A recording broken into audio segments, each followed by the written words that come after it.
Welcome to Impact TV, a corporate venture video series in collaboration with the Kaufman Fellows. Hi, I'm Jack Crawford, a founding general partner at Impact Venture Capital.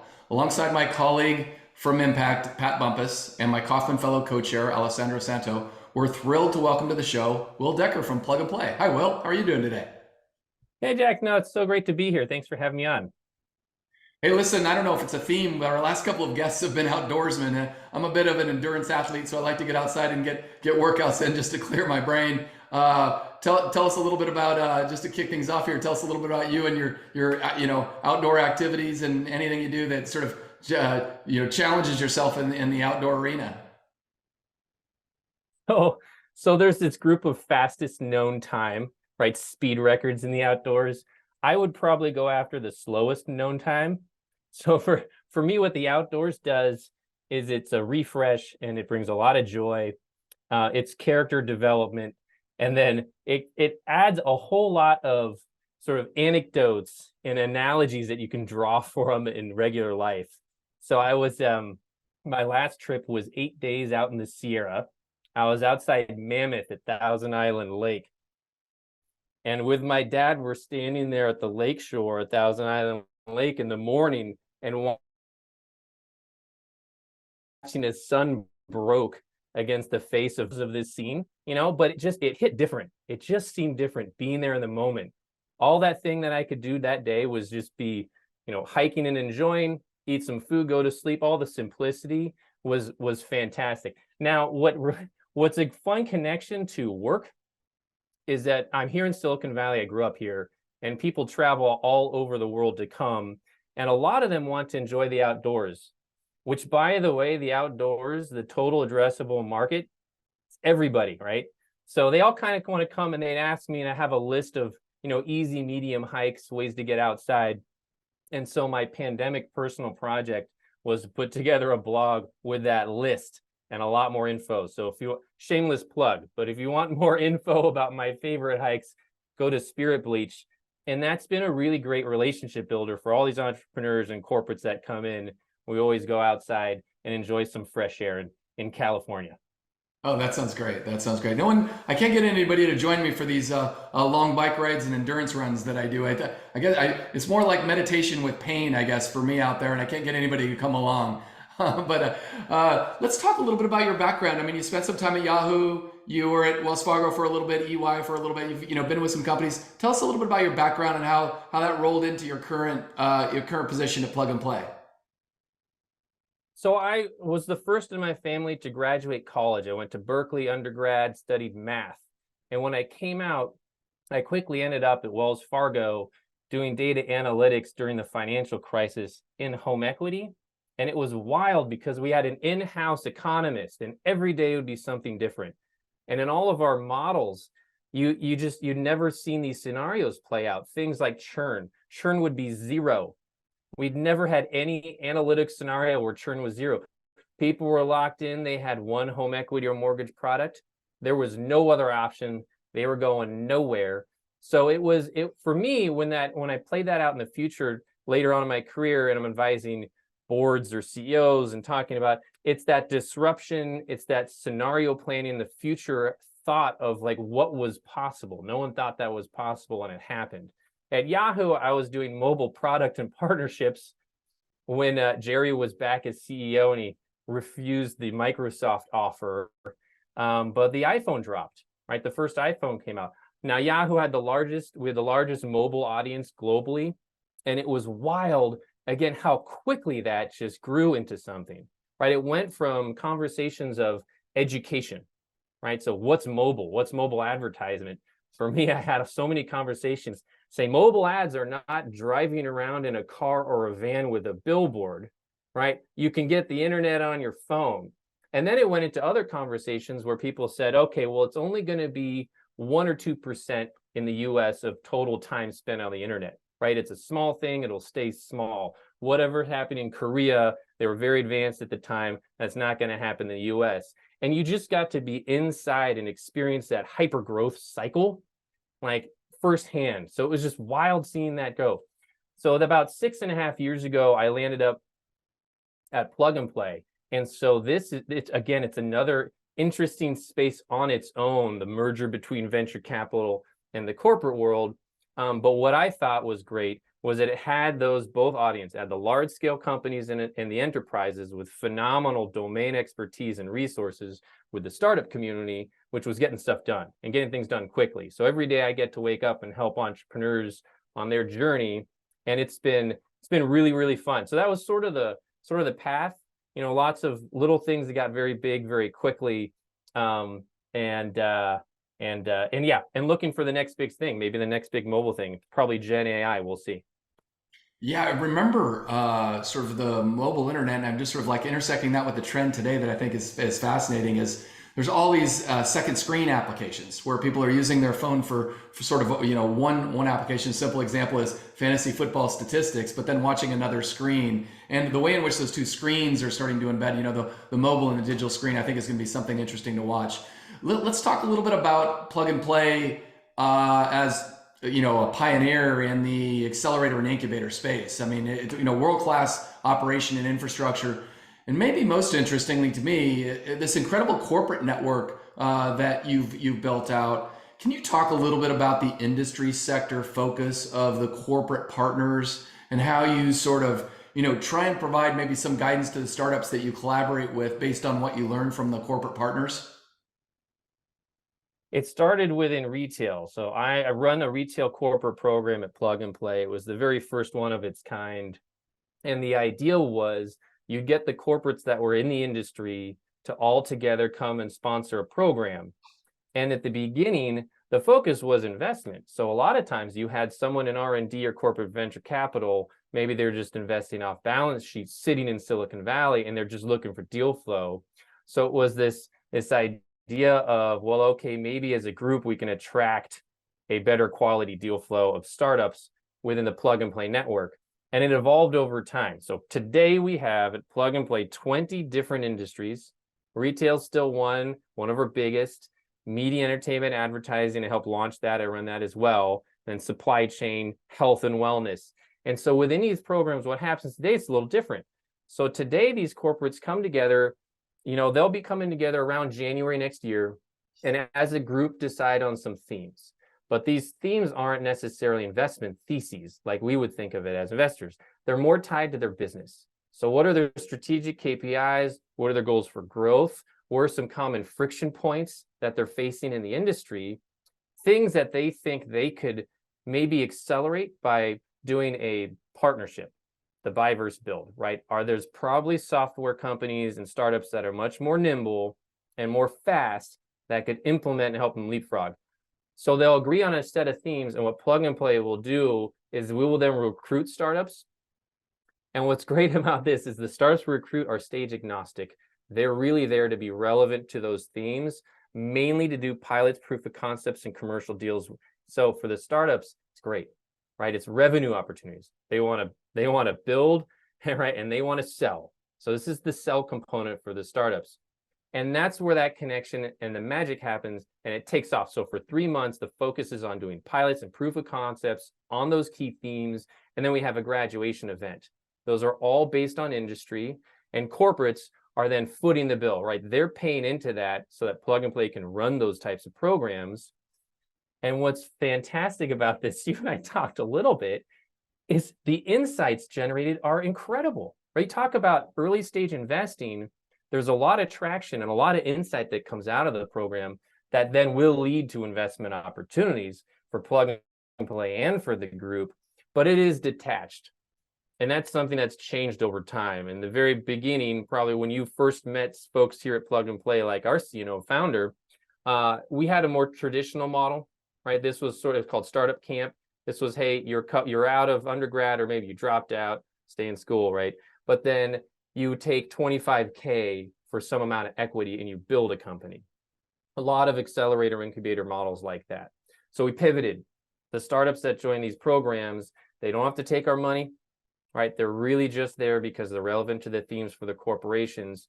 So now we run 20 of those programs here in Sunnyvale, at our HQ, and we have over 50 offices where we run a subset of those industry programs worldwide. Oh, it's fascinating. The themes themselves, are they aligned with the strategic priorities of the corporations? I would have to imagine that as these corporations look at new areas of innovation, new areas of investment, maybe even new areas of M&A, that it would align with their strategic priorities. A question for you: does it also align with their corporate social responsibility packages? Is there anything from a corporate mandate standpoint that influences the themes that you focus on? It certainly does, yes. So they'll have executive sponsorship, and that will usually be at the C-suite level. It could be the board. And so there might be some DE&I requirements around vendor mix, that type of a thing. And then there also could be some sustainability goals. So within retail, for example, circular economy is huge. And even though it seems like we're inundated under this tidal wave of Gen AI, right? It's like it's just over consuming. I think we're going to kind of sift through it, and we're going to return towards the focus on, well, how do we shorten the consumption value chain, right? How do we take waste out of that? How do we build longer lasting products and extend their life cycle, right? And upcycle them, however. But I think some of those core, so what Plug and Play does is it's embedded in each of our corporate programs, and we have a standalone sustainability program. So there's one that has 3 pillars. One is with the Alliance to End Plastic Waste, about removing plastic waste. Another is carbon neutrality. And the third one is mine around sustainable fashion and circularity. So yes, it is absolutely tied to strategic goals overall, and the corporate responsibility, sustainability, all those types of things are at play. What we're hoping, though, is that it's not just a press release, right? That it isn't just, hey, we have a program here. But what's happening on the ground is that we're finding startups that have real solutions, and that they're working with the corporates and they're implementing them, right? So they're getting paid pilots, they're doing commercial deals. That tech is getting out there and driving actionable results. And then, by the way, when they do, if there's enough investment opportunity for us, we'll take a look. We're starting to see trends of corporate venture groups color code their portfolio companies by the UN Sustainable Development Goals chart, and I thought that was kind of interesting. And that's something that we're paying attention to, because obviously, as a seed and early stage investor, if you look at investing in companies that not only align strategically but potentially align with a corporate mandate, maybe you've optimized the chances of acquisition or at least a strategic investment from one of those corporate partners. What's your view on that?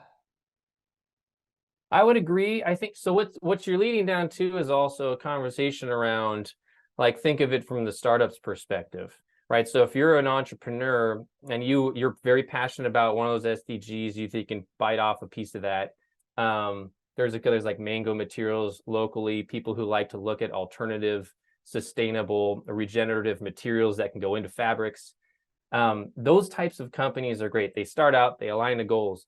I think what's interesting, though, is that from an investment perspective early on, yes, it could be an acquisition. The founder's got to think, would I work with a CVC and have them on my cap table? And at what point would I do that, right? Because at some point you might have, and we have examples from other industries and markets, right? Media is one area where at some points those CVCs could come in and have certain terms and ROFRs, right? Sort of rights where they might lock out the other competitors in the industry, and it might be a bad signal for growth, right? So, and if the ultimate goal was that this corporate would buy this startup, if the corporate was an investor, do they have an observation seat on the board? Can they look into this company and get a little leg up on the negotiation tactic? So all that comes into play, I think, if you're a founder early on starting this. And for us, an investor, we're looking at that. So we're looking at, yes, will this startup, eventually get some sort of exit that will return our money to us and our LPs? Absolutely. A big way to do that, though, would be to actually get them in front of the corporations. So do they align to the goals? Yes. Do they meet them? Are they getting traction? Are they actually making progress? There might be 10 different, startups within alternative materials. Well, Plug and Play might have 30 different retailers or fabric or apparel, corporations. Let's get them in front of them, see which one gets the most growth, and then write in a check. So it's kind of where the rubber hits, where the shoe hits the trail, right? That's that's where we try to put our money. That's kind of where the smart money's been, at least in our experience. So That's really yes, strategic's good. Also where the deals are getting done too. That's really helpful. The can you describe a little bit about the differentiation between plug and play and other sort of traditional accelerators and models out there like Y Combinator or Techstars or even a 500 startups? How are you, when you're talking to a corporate about engaging with the innovation programs that you put together? How are you differentiated from some of those other platforms that are out there? Yeah, it's important to know two things about where the plug and play model is. So one is investors. Plug and play is the most active early stage investor just by virtue of being where we are for so long. And so that's created a lot of success stories there. And we certainly, because of that, we benefit from our other activity. So the second activity is the corporate. So if a corporate is looking to work with plug and play, it's usually further along than the startup journey than YC. So we are after where the sweet spot is after the startup has already built their product. MVP's done, they're launched, they have one flagship corporate client, and they're looking for 100 more, right? So that's the sweet spot where plug and play plays. So we're early, sort of early scale up technology where a corporation can come in and over the course of a year, maybe do 5, 10, 20 different pilots across those different strategic areas. Mm-hmm. And so what they do is they work within their industry, they work with our programs, and they're looking for those. Now, that's how most corporates start out with, but we've had long partnerships where it's evolved. And what I like is the very best, most mature partners have a lot of tools when they work with startups. Pilots and POCs are important, great for learning and getting results. They do also invest, right? They'll either invest through funds like yours, maybe a plug and play fund, maybe their own CVC, right? They'll have access to some strategic investment. They will also acquire, they'll bring in their strategy corp dev groups, and they'll also co-develop and do some white labeling. So they have all these like innovation capabilities and muscles, and they just use plug and play to have access to a larger group of startups in order to get that done. And our corporate community just to sort of share best practices. Can you give us a case study of success? Something probably on the retail side, how much with all the time and energy that you put there. But anything that you wanted to mention, Will, on the sort of something you were directly involved with to give the audience sort of a view into how you engage and how you add value and sort of what happened. Sure. Yeah, I'll do two, one from both sides. So Honey, Ryan and George were driving up from LA, co-founders, and they were hitting the fundraising really hard in Silicon Valley and on Sand Hill Road. And so they came in, and one thing that I've learned from sitting next to Saeed, our founder, and how he invests early on, he really early seed fund, which is really different. A lot of the CVCs play kind of later on, but the early stage, I've noticed it was really important to meet the founders and see that fire behind their eyes. Because when you're starting out a company, unless you've done it before, right? If you're starting out, if your back is against the wall, if you're forced into a position to create a workable business, that's like the number one indication that this is worth writing a check for. And we saw it. We were going to pass, but we saw that in Ryan and George. They knew it. They felt the pain around finding coupons online. They were building something cool. We bet on them. So Plug and Play was the second check. We did $50K. And so 7 short years later, right, they got bought for $4 billion by PayPal. It was one of our largest multiple returns ever. So it's those types of scenarios that we really love and like to recreate. Now, corporates, Procter & Gamble, for example, huge, multiple billion-dollar brands. They're in so many different homes all over the globe. They've really pushed us to engage in a lot of different ways. So it went from them having a central unit, the Open Connect and Develop unit, which can broadcast a lot of briefs, which are active projects that they want the whole world to know about and apply to. So we help amplify that. That's been really fun. To where they used to have a Procter & Gamble venture group, which did not invest, but they looked for the next billion-dollar category. They wanted consumers to walk into a store, see a whole new shelf, what's on that shelf, right? So they worked with Plug and Play to set up a program, a custom program to identify those new brands and founders, connect them to the resources at P&G in order to help create that next billion-dollar company. So it's things like that. So usually the sweet spot is enterprise. There's some enterprise go-to-market or scale reached from the startup perspective, and then the benefit from the corporations is the access, right? Just the access to all this types of technology and getting a read on what other people are doing that kind of de-risks the engagement with all the startups in the community. You've broadened over the years by industry sector, but you've also broadened by geography, right? Starting in Sunnyvale, now that you've got a global footprint. Can you talk a little bit about sort of the various operations in these different geographies, and will it continue to be a sort of a physical incubation model, or will it evolve to some level of virtual programs? Talk a little bit about that and sort of how you came out of COVID, because there was a little bit of a lockdown, and you guys not only survived but thrived during that time. Love to just hear a little bit about sort of the geographic strategy and physical versus virtual. Sure. So we have certainly expanded, and it'll be a hybrid. For me, during the pandemic, I came in with a lot of fear around the business. I felt like there would be a pullback on innovation, and we witnessed the complete opposite. This was something where all of our partners leaned in and said, look, now more than ever, we need digital, we need startup tech, we need these capabilities. It is now or never. So Plug and Play's business grew quite a lot during the pandemic, and geographically we expanded. We now have 50 offices worldwide. That covers EMEA, APAC, and North America. And what's been interesting recently is there's been a focus on opening new physical offices in the US.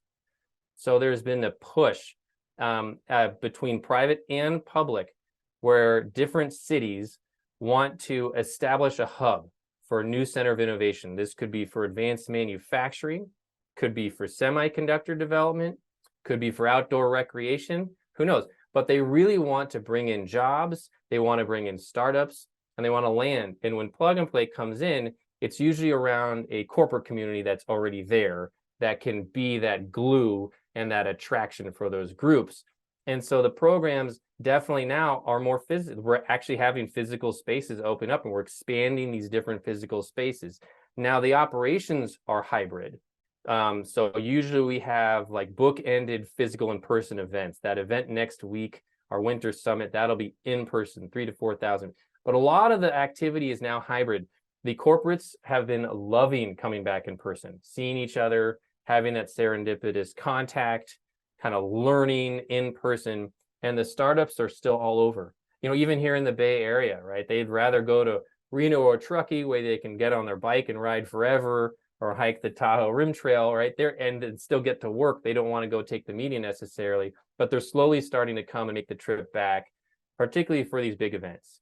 So it's a hybrid, but having teams in place, having these offices, it kind of gives this geographical center for all the activity, and it makes it a little bit more real. And that's definitely a trend we're seeing continue. Let's talk a little bit about the investment arm at Plug and Play. You're a founding partner, as I understand it, of the Future Commerce Fund. Can you talk a little bit about what that is? Is it the strategic investment arm of Plug and Play? I mean, my history was that you were making smaller sort of $50,000 investments and sort of seeding these companies with time, facilities, and a little bit of capital to sort of, really help them scale up and take a product to market with a corporate network of relationships. Talk a little bit about the strategy of this fund, how it came to be, and your role with it. Sure. So Plug and Play has typically invested out of the family office. Average check size 100,000. Don't lead rounds, usually like seed or A. Up to a 20 million cap, something like that. So the idea came in was Honey was sort of the starting point, because the family office put in 50K. Well, Plug and Play had the opportunity to put in another $1 million over following rounds. The family would rather, though, use that money in other investments. So one day what happened is our chief rev officer woke up, gave me a call. He said, look, for years we've been investing in areas based off of the insight from our corporate programs. And our corporates are doing a lot of the legwork, right? They've got the domain expertise, they're interacting with our startups, and we're seeing which ones get the startups get traction. The corporates could also benefit from the investment side. Maybe we should go raise a fund. We'll have our corporates as LPs, And so the next honey that comes in, we'll invest out of this fund. So I spent then, months, weeks, months. I put together the fundraising pitch deck, and just like the entrepreneurs that just hit the road and do the pitch and get the yes and no's. So I did all this fundraising, and we closed our fund right before COVID. And so this fund was the first of its kind at Plug and Play. It's got an industry focus based on commerce. We can write between $200K to $1 million checks. It's to follow on those family office opportunities that we think are really going to skyrocket. And some of the startups that join our programs are later stage. Now we can participate in those rounds. Still don't lead. So we're still looking at a strong lead. We're looking for traction team and technology. But it has been now 3.5 years investing. We made 13 investments. Very, very hopeful, and we're looking to raise fund 2. Oh, fantastic. So it'd be interesting as you put on your investor hat, how are you collaborating with these corporates on the seed and early stage activities? I mean, you may know we have, in addition to Impact TV, Impact Venture Capital is hosting brain trust dinners and bringing together corporates in small settings to exchange ideas. We have the large scale Impact Corporate Venture Summit that we host each year. We're exploring sort of a corporate venture studio model and CVC squads and doing a lot of different things. As you think about it from a fund perspective, is it really tapping into the plug and play infrastructure or the corporate network? Or are you doing some things independently? It's so it's both. So if you're a CVC, right, if you're already a corporate and you're thinking about, well, how do I engage with a early stage investment? There's 2 ways about it, man, that we really like. So number one, just get to know your seed and your angels, right? That is absolutely going to be deal flow for you down the road. They're really good at what they do. It's a different type of investing. Build that network, get that deal flow. A lot of the institutional investors that Plug and Play, we're the 180 VCs, of various locations, and that's been relationships we've developed over time because we sent them great deals. They send their portcos to our programs. So building those relationships is absolutely key. Now, you've seen the big institutional folks really do early funds and come downstream. I think if you're going to do that, you got to do it right. And you got to understand it is a totally different investment model, right? You don't have due diligence in terms of what you're typically used to with like an investment bank and a lot of rigor on financials. It's going to coming down to understanding that team, understanding that market, and what a smart investment will look like. So that would be, yes, you can do that. I would highly recommend using communities, using partners. If there's other CVCs as a service, and there's a piece of that that's going to be angel seed, pre-seed type of early type stuff, then it can be great. I think what you're gonna have to learn though is a lot of that's going to be insight, and absolutely it'll be 1 out of 100 that'll be your success and will return your portfolio, right? I mean, the return is possible in terms of a multiple. It won't make a huge dent as some of your other later stage stuff, but it can give you insight, and then it can feed you into deal flow. So yes, folks like Plug and Play, there's a lot of other options out there, but start out with the relationships, share some deal flow, get some knowledge about the space, and then determine the right way for you to participate either directly through a fund as an LP. Most people's first step is as an LP, because you have the general partner, right, is the person making the decisions. They're running the IC and the investment stuff, and you can kind of learn from them as they do it on what decisions they're making from and whether it makes sense to set up your own early stage fund. Like you, we're having a lot of fun crowdsourcing due diligence from our corporate partners, getting market insights, really understanding where the intensity of demand is for innovation or for new solutions with these corporates as customers, or where their investment thesis might align at the seed and early stage. So that's a lot of fun. Let's shift gears with the last question on the core part of today's program and talk a little bit about technology trends. I'd love to just get your insight as you look forward over the next couple of years. Obviously, a tremendous amount of enthusiasm about AI and generative AI in particular. Are there any subsets within that broad category We view as sort of, when the internet was launched, no one was breaking it down into subsectors. And now, there's social, mobile, connectivity, there's just so many elements. The internet is touching every industry sector, business or consumer. Generative AI is similarly going to expand and be, the next great, wave of innovation. How do you think about the next 5 years, and what types of companies or founders might you be targeting as part of your investment strategy running this fund for Plug and Play? Yeah, so a couple different areas on the theses. I mean, first of all, the whole fund was based on the idea that the corporations would be the ones guiding the specific themes. So they change at least twice a year. So we will continue to see that evolve. Now, that's sort of an answer and a non-answer. So specifically, Gen AI, where we're writing checks is in the more foundational platform, right? So we're seeing a lot of traction on the application use case layer, because that's where a lot of the return is early on. If you're a big corporate and you want to explore and learn, someone like Glean, right? Something you can do internally where you're going to just have some use cases and some value right off the bat. That's that sort of top layer. But as an investor, we're looking much lower in the stack. So that's one thing. We also are looking, I think, longer term, because you really painted a far out vision of what the thesis. We are looking how supply chains do get disrupted.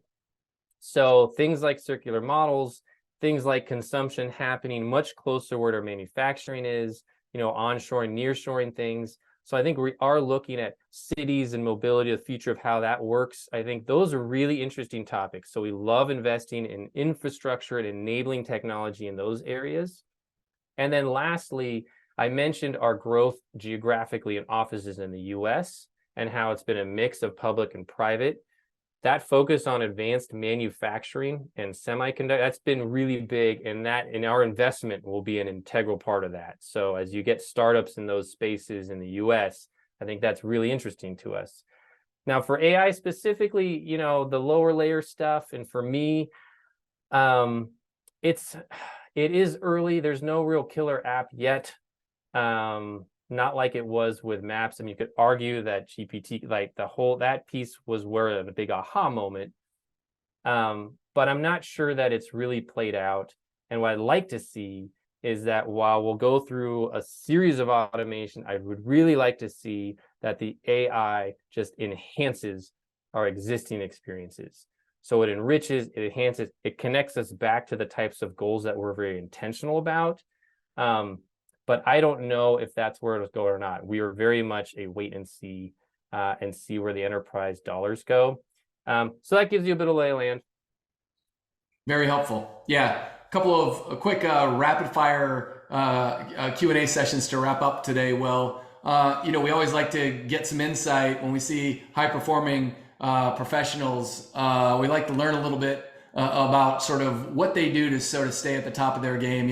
You are really managing an ecosystem with your role at Plug and Play.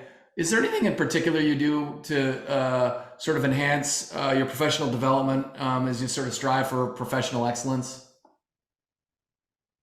So I've been very fortunate and grateful throughout the years for some great mentorships and some great learnings. So when I went to Chicago Booth, my second year, I was selected to teach a class on high performance team. And with that came this whole network of support, just the curriculum, but also the in-practice stuff. And then I got to put that to use during my career. And I think throughout that, I've also had various mentors that I've learned from when I've been curious, right? So when I went to Yahoo, worked for Cami Dunaway, the CMO at the time, and I was just really curious about her brand building. Right, so I learned a lot from that experience. Here at Plug and Play with Saeed, I was really curious about early stage investing. I learned a lot from him. So doing that, I think, is great, and that then just flows right to the team, right? Then they adopt a curiosity.